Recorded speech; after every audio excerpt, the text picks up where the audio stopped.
Good afternoon. Sort of belated video about these pickups. These acquire. What's the noun for acquiring something? An acquirement? I don't think that's right. An acquiral. Acquisition. Yeah, I don't want to use that word. Anyway, okay. Picked these up a couple of weeks ago in Manchester. Dude's looking funny. On a first trip out of Glasgow for quite some time to visit a friend of mine who stays in Worcester. And yeah, not seen him in a few years actually. And it was great, nice to catch up, and took the opportunity to do a bit of looking in retro games places, of which there weren't many. There was CEX in Manchester, of course, and we also, I wonder about this sticker here, took a visit to a nice wee place. I mean, it's funny to have a weekend in a city, kind of city trip for the first time in months and months and months, and to spend a few hours of your limited time going to and from a kind of satellite mini town just to go look at games. It's kind of funny, but there was a lot less open in Manchester, a lot less available to do, even than in Glasgow, in Scotland, and less than I thought. England has tended to be ahead of Scotland in terms of opening up, and I thought that it would follow that pattern. However, that wasn't true. So, no museums and galleries open when we went. Restaurants weren't seating people indoors, or nor cafes, and there wasn't much. And I've complained about this to everyone I've talked to about this trip to so far.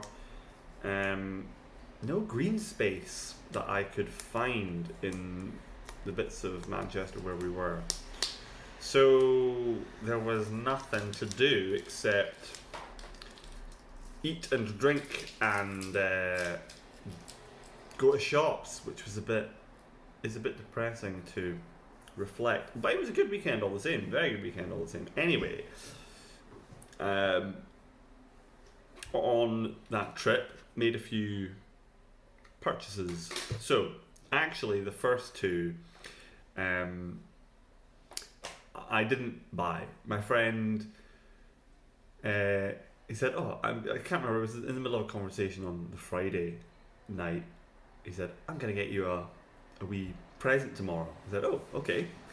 And when we went to CEX the next day to have a peek, I kind of remembered this, and I was like, okay, not that it's going to be some big surprise, but I was like, I'm going to go outside just so he could sort of do the surprise thing, I suppose. And yeah, what he had got me was, first of all, a game that I was looking at and decided, fuck, there's no point, just because it was just a silly wee thing, but it was also very little money, so I suppose he was just like, fuck it, you should have just bought it, so here I bought you it. This wee sort of oddity. Oh, I'm gonna sneeze. Oh my goodness. Oh, am I gonna sneeze again? Oh, wow, caught me unawares. Okay, so I don't really know what to say about this. It's just one of those funny wee Game Boy games that I see and I think I quite want that. It was dirt cheap, and it's I mean, the more I look at it, the more ugly it it seems to be, and the more pointless. But the one interesting thing about this to me is that, as I remember, this film came out when I was very young, and I was very excited to see it, and I saw it once and remember very little about it. I thought this came out at a time when I would not expect to be seeing these grey cartridges. As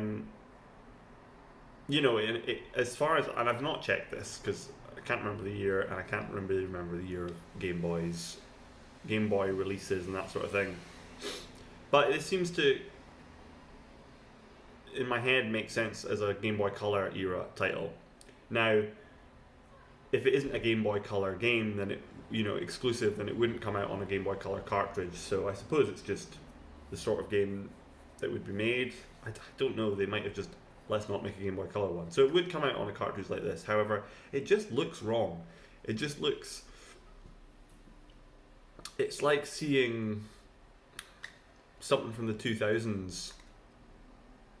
Not quite. Something from the 2000s on a grey cartridge. It looks like a bootleg to me. Just the juxtaposition between what's on the label and the cartridge it's on. For some reason, I don't know if other people see it that way, whether they have a sort of time association with this film. Maybe it fits with the Game Boy time. I don't know. And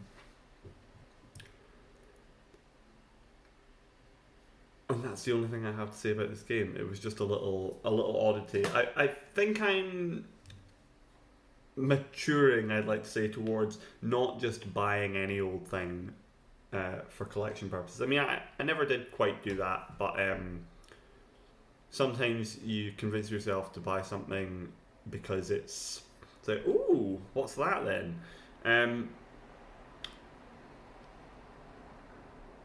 Even games that aren't like total D-list or whatever, like Soul Reaver on the PlayStation, I think I'm going to get rid of because I've tried playing it, I don't enjoy it, there's no nostalgia value to me. I might not do that with that game. There's a few games that is true for, and I don't really see the value in just keeping these things in my collection when I'm not going to play them, when I don't kind of get joy even from looking at them, and they're not, particularly valuable. All those things, if none of those things are true, and that's not an exhaustive list, but just off the top of my head, then it's like, well, just fucking turf them. However, cheap, unboxed Game Boy games, I will always quite happily buy, because there's always, they don't take up much space. If they're inexpensive, then that's fine. I'm much more likely to pick them up and just give them a wee playthrough because it's so easy and convenient, and they're also quite short games, so I could even play through them potentially. And there's just something about Game Boy. There's a lot of Game Boy collectors on, say, Instagram and things like that, so I can see that other people feel that way about Game Boy and Game Boy games. And part of me feels similarly about the PlayStation, despite having talked about Soul Reaver. But it's a different scale. I could have thousands of these and not run out of space, but anything else and it racks up. The other game that he bought me, and this was the real surprise that not surprise, but present gift, is this on the Switch. So, Monster Hunter Rise. This is the first modern game that I have presented here, and I know very little about it. It looks weird. I can see myself in the in the phone camera screen, and it's weird to see me holding up a game with such vivid colours like that. So my friend is playing. Oh, and this is the same friend who sent me a PS4 to play FF7 Remake. So he's a very generous guy to me in terms of games. And again, this is another case of he played FF7 Remake and he was like, I need someone else to play it so I can talk to them about it. He needed someone else to play this, so he had someone to play it with. Isn't that kind of sad? No, it's very sweet because it'll be, this is a prediction. It will be something we can play online together, which would be nice because we do live in different cities. So I've not seen him for years. That won't hopefully be repeated, but you know, it's a fun thing to do together. He has assured me that I don't have to uh, sink many hours into the single player version in order to do the online portion, because that worries me a little bit. I understand it's kind of open worldy ish, kind of a lot of collecting, maybe a lot of crafting, and I've enjoyed that sort of thing a couple times with Skyrim and with Breath of the Wild, but unless there's a really good reason for it, I don't like the idea of getting totally consumed by a game like that at the moment. It's nicer to, especially the game playing goes alongside my collecting, so it's nice to be able to get around to some of these games that I buy. And a game that might demand like 40 to 60 hours if you get, or more, if you get really carried away, it worries me a little bit. So I think I expressed that to him, but that wouldn't. I should give it a go, because part of my just habitual unwillingness to try new things has stopped me playing it yet.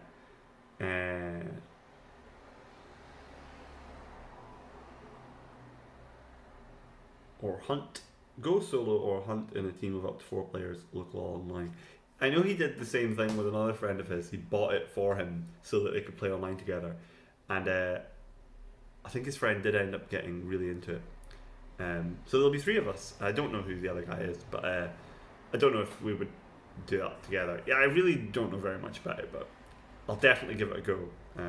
He might well watch this, so he's one of the only people who I think ever watches any of my videos. Not that I think he watches all of them. He would be mad to do so. So I promise I will give it a go. Anyway, the last thing I got, which I bought all by myself, is this game, Pokémon trading card game. So I played this on an emulator a few years ago. I may have played a little bit of it back in the day. I think most of my knowledge of it or awareness of it came from this great Pokemon strategy guide I had that was an offshoot, I think, of the Nintendo official magazine. Just before Gold and Silver came out, they released this thing. I've not talked about this before, but it often comes to mind. They brought out this big thing called the Master Guide, and it was like a magazine, print wise. It was quite thick, and it was shiny and purple, and it had a picture of Mewtwo on the front cover. It was called the Master Guide, and it had a fairly thorough walk through to Red and Blue, a more succinct walkthrough of Yellow, just with the differences. It was like 4 pages or something for Yellow, so it just had all the bits that were different to Red and Blue kind of highlighted. It had a walkthrough to Pokemon Snap. I think it had a walkthrough to the trading card game, although that's now sounding a bit dubious. It had a walkthrough, I think, to Pokemon Stadium.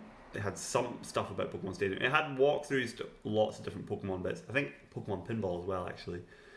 Because I knew quite a lot about the kind of latter game details of these games, having never played them, or Pokemon Pinball I never completed, but I can see like the Mewtwo and the Mew level and that sort of thing. Pokemon Snap I never played.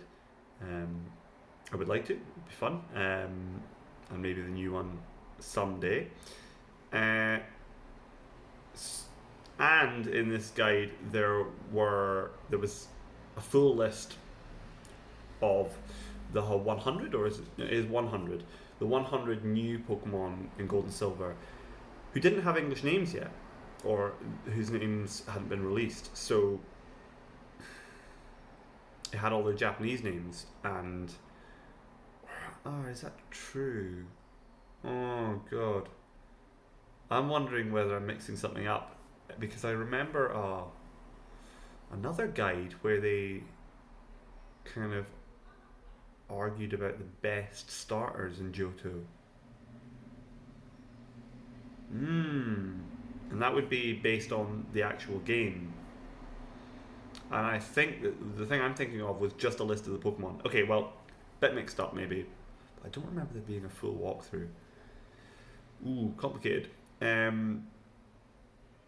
Anyway, Pokemon trading card game. I'd love to get a copy of that guide again someday. The shop we went to, it was in a wee place called Ashton under Line, I think, or Ashton Online, Lyne. Can't remember what it was called. It's called Rewind Games, I think. Really nice wee place.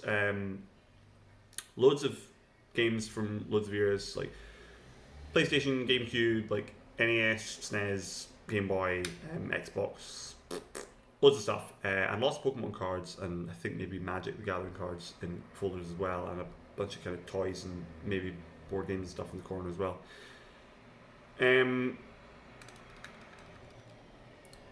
They also had a bunch of strategy guides, and I kind of remembered about this guide when I was rifling through them, and thought, I wonder if they'd have that, but it was really just a magazine. I might look it up after this. I would like to have that, because I kept it for years and years and years, and it got really tatty, but it is undoubtedly, well, my parents have kept some surprising stuff from over the years, but I suspect it is long gone. I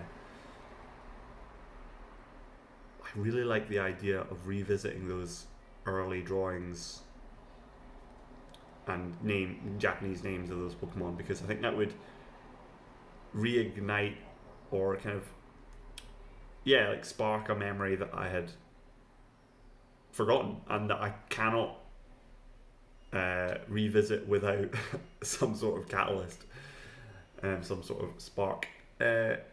Anyway, so I wanted to patronise this nice wee independent shop in this small town, and I wanted this game. It was in the cabinet, and it was not too expensive. It was a tenner, and I asked him to get the guy to get it out of the cabinet.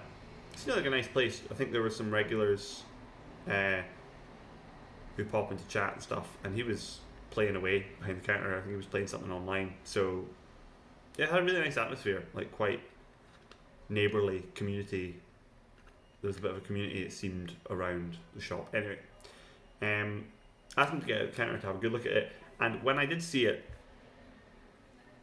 it's in slightly less than perfect condition, which is obviously fine. I'm buying unboxed Game Boy games, but the label is a wee bit scuffed and things. I might be able to.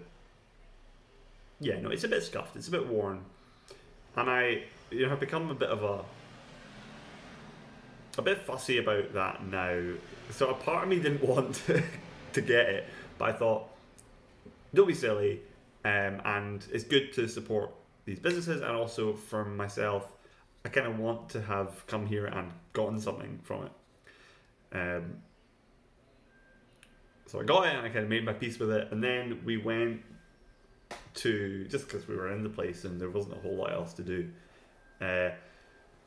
went not far away to a wee kind of mini shopping centre bit where there was an CEX with I just remembered a pearl white GameCube or something for like £180 or something. It was expensive, which I found interesting. It kind of appalled my friend, just the inflated price of these things, but I find it interesting. I wouldn't be buying a GameCube like that for that amount of money, but I think it's kind of fun that they're out there. And we also went just for a punt to a cash converters that was nearby, and this kind of annoyed me. They had a copy of the Pokemon trading card game, which looked like in perfect nick, and it was $9.99.